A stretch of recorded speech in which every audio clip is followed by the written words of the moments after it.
When one country controls the supply, it gains enormous leverage. The story of rare earths is about power and global influence. As the world wakes up to this reality, rare earths are at the heart of a new geopolitical struggle. For decades, the world was content to let one country do the dirty and difficult work of mining and processing rare earth elements. That country was China. Through a combination of low labor costs, lax environmental regulations, and significant state subsidies, China strategically built up its capacity, systematically undercutting competitors around the globe.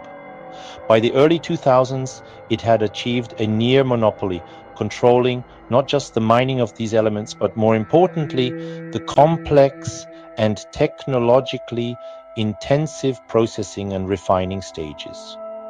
This wasn't an accident, it was a deliberate long-term industrial strategy, famously summarized by Deng Xiaoping in 1992 when he said, "The Middle East has oil. China has rare earths." This dominance gives Beijing extraordinary geopolitical leverage.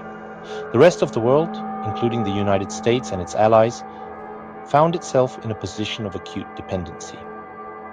This became starkly clear in 2010 when China temporarily halted exports of rare earths to Japan during a diplomatic dispute over the Senkaku or Diaoyu Islands.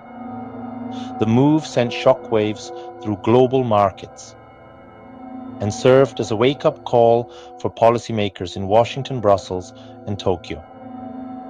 It demonstrated that China was not only capable, but also willing to use its control over these critical materials as a political weapon, turning the global supply chain into an instrument of statecraft and coercion.